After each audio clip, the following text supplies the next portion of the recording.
unit guides explain what you have to do to complete a particular unit in a vocational or competency-based qualification. So it is important to be able to understand how to read these documents to find out what it is that you need to do. To find these documents, the easiest way is to search online. Your training provider may provide these documents to you, but if not, just look it up online. And so the way to do this is to search the unit name or the unit code followed by the name of the awarding organisation. So let's take a look at a few of these documents and I can explain what they mean. So let's start by looking at the unit S311, and that's from the SQA. We search S311 followed by SQA, it will take us to a link to that unit guide online, and this is it here. So this is one of the older styles of unit guides. If you download it, it's a PDF and it looks like this.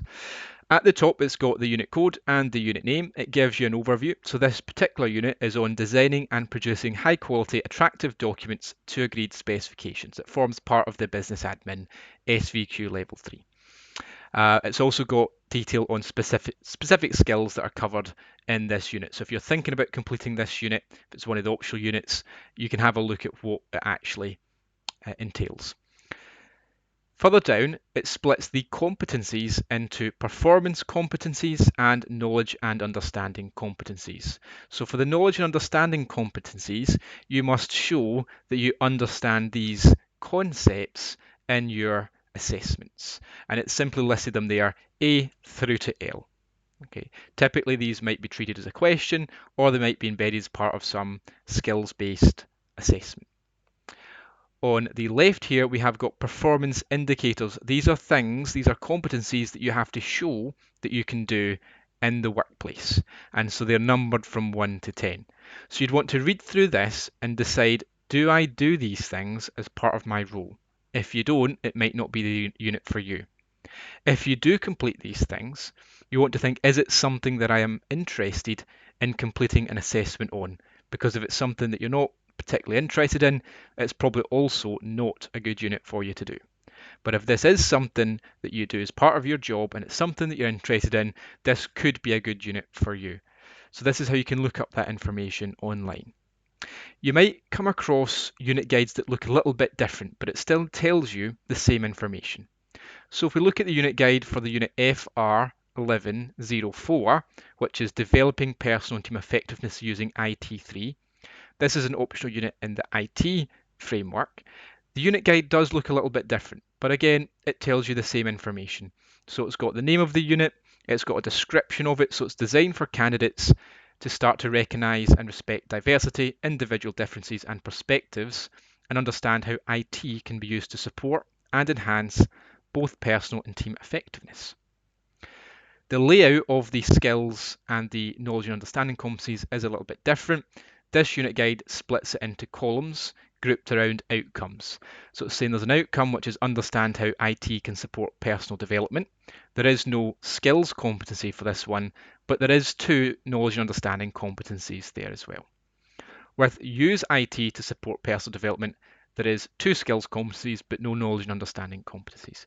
And you can see this makes sense because the first outcome is about understanding and the second outcome is about using. So the word using indicates that it's probably a skill, whereas understanding indicates that it's something that you've got to know or understand.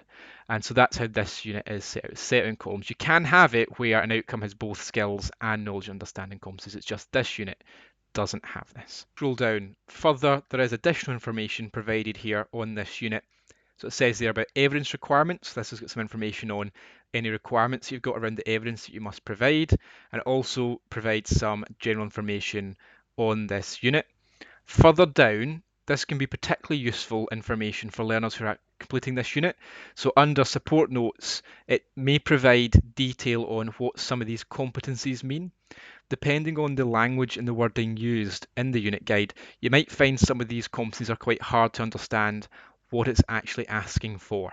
So if you scroll down further, it should say near the bottom what these things actually mean. So for example, here it's showing examples which would illustrate typical activities which might be undertaken by users, and also provides examples of content and guidance on examples of evidence as well. So it's providing additional detail on those competencies for clarification.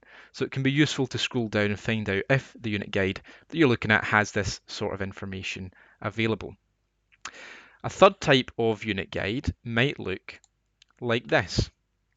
This is a different structure, different layout, but again, it shows you the same information.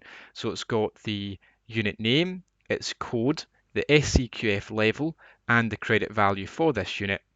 It's got an overview, and it sets out that the goal of this unit is to plan project scope, schedule, and resources in line with agreed objectives and organizational requirements. So this unit is linked to the project management framework. So this is a project management unit about communication, about scope and communication. So we scroll down, it's split it into one outcome with a number of performance competencies here. And then if we scroll down further, it's got knowledge competencies, which is listed here around the one outcome. So again, it's the same concept where there is skills or performance competencies. This is where you have to demonstrate that you can actually perform that competency in the workplace.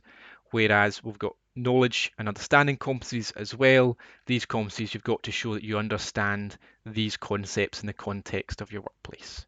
And they're listed in the unit guide. So hopefully this has helped to enable you to go and look at the unit guides for the qualifications that you're completing and understand what they mean and how you can go about completing those units.